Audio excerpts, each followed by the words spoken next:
Når jeg skal lave min daglige bogføring i Synergy Numbers, så er det vigtigt, at jeg lige til at starte med har taget stilling til, hvem det er, der sender fakturen. I mit tilfælde, der er det kunden selv, der sender fakturerne, så når jeg går ind i deres salg, så vil jeg kunne se, at alle fakturerne de ligger her. Jeg kan se, om der er nogen, der har bogført. Jeg kan se, om det er klæder osv. Men vigtigst af alt, så kan jeg se, hvad der er registreret som betalt og ubetalt. Når jeg går i gang med min daglige bogføring, så vil jeg starte op i udgifter. Og herfra, der vil jeg gå op i min indbakke og se, om der er kommet nogle leverandørfakturer, jeg lige skal behandle først. Her ligger blandt andet en her fra Fastbeat. Den tænker jeg, den vil jeg gerne oprette, så jeg klikker på opret som ny leverandørfaktura. Jeg tjekker igennem, at det den har aflæst er korrekt. Det er dem her, hvor der ikke står fakturerings- eller forfaldsdato på. Så jeg taster den selv ind her. Og så trykker jeg opret. Hvis nu der er kommet flere fra Fastbeat, så kan jeg søge på det på forskellige måder. Jeg kan selvfølgelig ændre typen herop til fakturer og få et overblik over alle de leverandørfakturer, der er kommet. Jeg vil også her kunne trykke på leverandør og så søge på enten hele navnet eller noget af navnet. Og så kan jeg se, at de ligger her, og jeg kan oprette mine leverandørfakturer. Og på den her måde kan jeg også få dem oprettet og kontrolleret leverandør for leverandør. Opretter lige et par stykker her. Sådan der.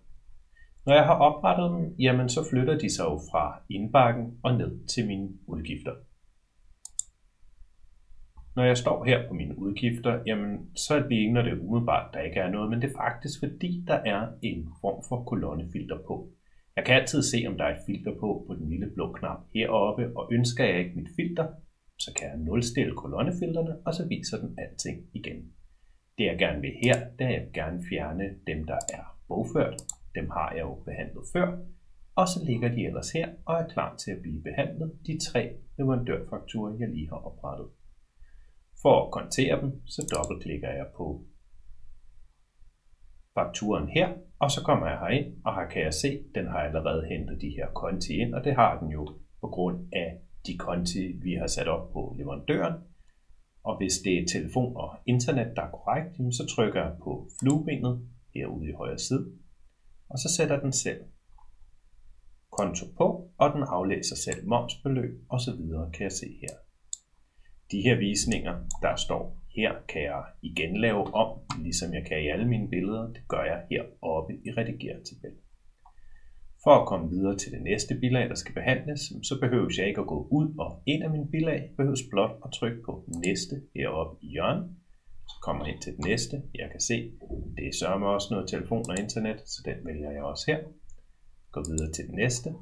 Og på den her måde, så fortsætter jeg igennem mine leverandørfakturer, så jeg får dem behandlet. Jeg går tilbage til mine udgifter. Jeg kan klikke på udgifter heroppe. Og får dem kontrolleret her. Og hvis de alle sammen er korrekte, jamen så hakker jeg dem alle sammen af.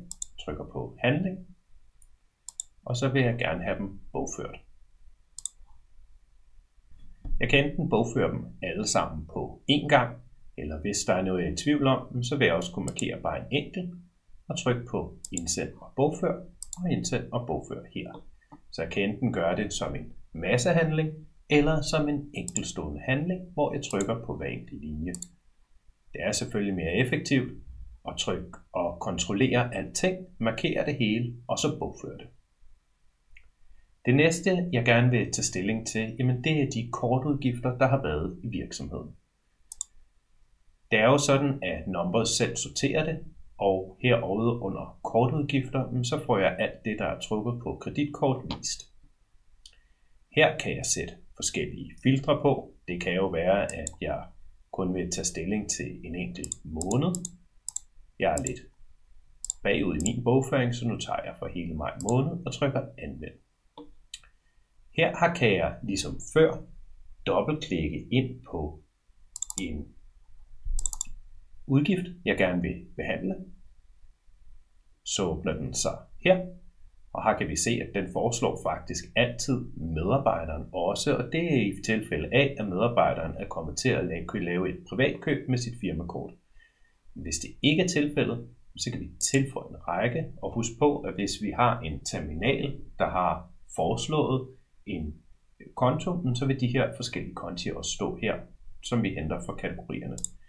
Ellers så er det også bare at vælge den konto, det drejer sig om, og så skal der selvfølgelig et bilag på, og jeg kan tjekke, om medarbejderen har lagt bilaget ind i indbakken ved at trykke her, tilføje fra indbakke, og så søger den efter præcis det bilag. Jeg kan kontrollere det ved at slå sidepanelet op, læse, at det her bilag, jo, det var sørme rigtigt, så jeg markerer det her og trykker tilføj bilag.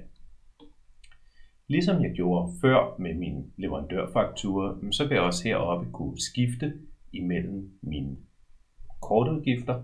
Så i stedet for at skulle ud og ind på min bilag, så kan jeg klikke herop på næste. Her kan jeg se, at den har foreslået noget baseret på kategorierne, fordi det er en Burger King. Den har selv fundet kategorien via kortterminalen. Og her kan jeg så få lov til bare at klikke, hvad er det for en rigtig konto. Jeg kan selvfølgelig også godt splitte det, hvis jeg vil. Og klikker jeg på tilføj fra indbakke, så laver den opslag igen. I det her tilfælde, der har medarbejderen ikke lagt noget ind endnu. Det betyder, at i stedet for at vise mig det specifikke bilag, det handler om, så viser den alting fra indbakken, og jeg vil selv kunne søge på beløb, på dato osv. og se, om det er der. Det er det desværre ikke i det her tilfælde, så jeg skal altså lige have mindet Stefan om, at han skal sende bilaget ind. Det kan jeg gøre på flere forskellige måder. Den ene måde er, at jeg kan gøre det direkte herfra og skrive en besked til Stefan inde i kommunikationsværktøjet. Her kan jeg både skrive til brugeren, jeg kan også skrive til andre af mine administratorkollegaer, som der også er adgang til den.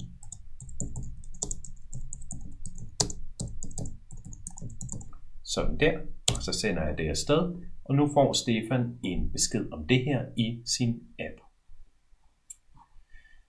Når jeg nu ikke kan behandle mere, jeg kan kontere det, så trykker jeg videre til den næste her. Det er noget hotel, og her kan jeg se, der er lidt på samme bane igen. Han skal have uploadet en kvittering på det. Så trykker jeg videre til næste. Her kan vi se, at der har den selv foreslået af rejseudgifter. Det er rigtigt nok, og jeg trykker gå på her, og jeg kan se, at brugeren, det er Michael i det her tilfælde, har også selv lagt et bilag op, og så kan jeg kontrollere, om det er rigtigt. Og på den her måde, så kan jeg altså sidde hurtigt og gå igennem, hvad det er, hvor det skal konteres, og hurtigt finde de bilag, det drejer sig om fra indbakken her. Når jeg er færdig med at behandle mine bilag, og jeg har trykket derud af og fundet bilag osv., så kan jeg gå tilbage til min oversigt her.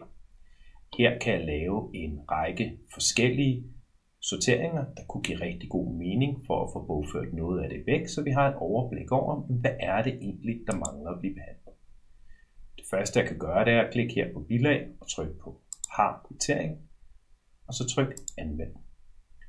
I mit tilfælde, der har jeg kontrolleret det hele. Jeg har konteret det hele, så jeg er faktisk klar til at bogføre dem her. Og ligesom før, så kan jeg enten gøre det enkelt her på linjen, tryk indsend og bogfør, så bliver bogført. Det er også muligt for mig at markere det hele, selvfølgelig uden den, der allerede er bogført. Tryk på handling, og så tryk bogfør herfra. Det er smag og behag. Når jeg har fået bogført alle mine kortudgifter, så vil jeg kunne trykke her på måske afventer kvittering i stedet for at trykke på anvend. Så vil jeg kunne se alle de bilag for perioden, der mangler kvittering. Og der er jo en del her. Og i stedet for at skulle ind på hver enkelt bilag og skulle påminde den enkelte bruger, den enkelte medarbejder, jeg kan se, der er mange her, men så kan jeg også herfra trykke på at markere dem alle sammen, tryk på min massehandling heroppe og tryk påmind om kvittering. Det er det samme, hvis jeg har godkendere på, men så kan jeg også påminde om godkendelse. Og når jeg trykker OK her, så i stedet for at den sender mange mails og mange notifikationer, så vil den sende en enkelt notifikation. Den vil også sige til mig, hvis der er noget, der ikke kan udføres. Og det vil typisk være, hvis brugeren enten ikke har accepteret deres adgang til systemet, eller ikke har appen, eller der er noget galt med mailadressen. Så vi får altså også en besked om, hvis der er noget, der er svært for den, hvis der er noget, den ikke kan udføre, sådan så vi kan korrigere det op, og vi er klar over, hvad er det, der sker her. Når du er nået til at være færdig med at bogføre alle de her forskellige leverandørfakturer, alle dine kortudgifter og sørge for, at der er bilag på alting, jamen så kan vi gå ned til banken. Banken, den finder vi under fanen Finans her. Og her i Finansfanen, der er der 2 forskellige faner, vi skal tage stilling til. Der er de indgående, sådan så vores debitorsaldoliste kan komme til at stemme igen, og så er der vores udgående betalinger. Hvis vi starter med de indgående betalinger her, så vil vi kunne se, at når systemet får betalingerne ind, jamen så aflæser det jo alting. Det prøver på at sige, jamen hvad er det for en kundeindbetaling, der er kommet? Hvad er det for noget underliggende information, jeg kan bruge til at udligne med? Osv. Her kan jeg se, at systemet har fundet det meste. Det er også muligt for mig at sortere endnu mere ved at trykke på konto her, og så sige, at jeg har ikke lige lyst til at se de tomme, dem vil jeg gerne behandle bagefter. Så trykker anvend, så ser jeg kun dem, der er fyldt op. For at kontrollere, at den har udlignet korrekt, så er det her, jeg slår mit sidepanel ind. Og i det her tilfælde, der leder vi efter at sige, hvad er det, den udligner med. Her kan jeg se, at her har den ikke udlignet med noget, har jo ikke en lille cirkel. Og det er fordi, at beløbet her på de 500 kroner, det passer ikke til noget af det, der er åbent på Hans Hensens konto. Her kan jeg igen klikke nedad og gennemgå og sige, hvad er det systemet har fundet. Her kan jeg se, at den mener selv, hvad er det, der skal udlignes. Og jeg kan selvfølgelig altid vælge noget andet til udligning her. Men jeg går ned igennem, siger, at det her, det kunne jo godt ligne, at det er S1, hvor de har lavet en tastefejl. Og hvis jeg alligevel gerne vil have den til at udligne med en specifik faktura, så kan jeg altid klikke det ind på sådan her. Men her går jeg igennem, og jeg behandler, hvad er det, der sker her. Når jeg har behandlet det hele og sagt, at det er korrekt, så kan jeg, som så mange andre gange før, tage en enkelt linje og trykke på bogfør, eller jeg kan markere det hele på en gang, tryk handling og tryk bogfør heroppe, og så vil den bogføre en hel masse, eller alt det, jeg har valgt. Når jeg er færdig med mine indgående betalinger her, så går jeg til mine udgående betalinger bagefter for at sige, hvad er det sidste, der ligger. Og i de udgående betalinger, der er det her, vi vil finde leverandørbetalinger og alle de ting, der er trukket på kortet, og som der er blevet fundet af banken på regler. Når vi nu lige har bogført leverandørfakturer, så giver det god mening at få den til at genberegne reglerne. For det er jo sådan, at numbers hver gang der kommer posteringer ind i systemet, så kigger vi ind i og siger, hvad er det for nogle regler, der ligger her? Er der nogle af reglerne, der passer til de her indgående posteringer? Og den kigger efter og siger, jamen er der nogle af de her leverandørfakturer, der er blevet bogført, som der passer til de betalinger, der går ud af bankkontoen. For at gøre det her på bagkant, så kan man altid klikke alle sine posteringer af, tryk på handling og tryk på genberegn regler og tryk genberegn. Sådan der, så har den konteret lidt mere her. Her kan jeg igen vælge at sige, at jeg vil gerne ikke se de tomme og tryk anvend for eksempel, og så kontrollere, at det den har gjort er korrekt. Og hvis det er det, så kan jeg markere alle mine posteringer her, tryk handling og tryk bogfør. Sådan der. Nu mangler jeg bare at tage stilling til alt det, der ikke har en konto på, så jeg fjerner skjult tom og trykker anvend. Og nu ligger der 5 posteringer, jeg skal tage stilling til.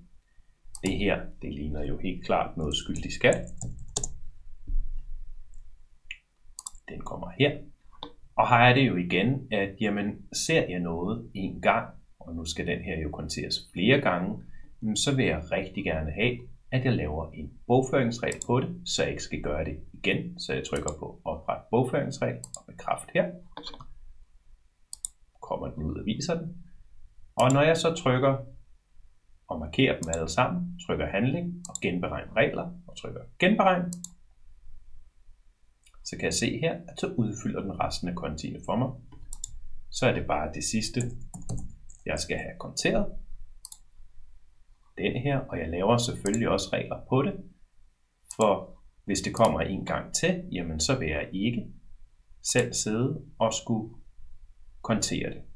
Der kan være nogle ting, som det her vand- og varmekonto, som der skal splittes ud på flere konti, og det gør jeg ved at slå sidepanelet ind her. Tryk på udligning på det her bilag her, og her kan jeg kontere det. Så vælger jeg et varmekonto. I det her tilfælde, der er varmen ikke det hele. Det er kun de 1.500 kroner. Og når jeg trykker på linje ned her og vælger kontoen vand, så vil den selv tage resten af beløbet og udfylde her. Jeg vil altid kunne se, om jeg har valgt flere konti ved, at den under konto viser, at det er split. Så markerer jeg det hele. Nu er jeg jo færdig med at kontere og trykker på bogfør og bogfør. Sådan der, så er jeg egentlig færdig med at gennemgå alt det daglige bogføring, jeg måtte have. Den sidste ting, vi altid kan gå op og kigge på, det er satsfanen. Heroppe i satsfanen, der kan vi nu se, at statusen herude til højre i, hvad der er blevet betalt, den har ændret sig, og det er jo faktisk rigtig rart. Og det er vigtigt her at sige, at har I en kunde, der har en salgsbruger, så vil de også kunne få set det her overblik, så kunden vil altid kunne følge med i, om de fakturer, de har sendt ud, er blevet betalt, eller om de er skyldige. Når de har lavet det her, når vi har lavet alt den daglige bogføring, så vil der muligvis stadigvæk være noget, der ligger ubetalt, og noget, der skal påmindes. Og det kan vi også gøre direkte herudefra. Så hvis I har aftalt med kunden, at det er jeres arbejde at opdatere debitorsaldolisten og sende påmindelser til dem, der ikke har betalt endnu, så klikker vi herude på påmind. Så skal der selvfølgelig indsættes en e-mail. Jeg indsætter e-mailen her og tryk på påmind om faktura. Og så kan vi se her, at den er blevet påmindet. Når du er færdig med din leverandørfaktura, kortudgifter, de sidste bilag, og har været i banken og bogfører de indgående og de udgående betalinger, jamen så er vi egentlig færdige med den daglige bogføring.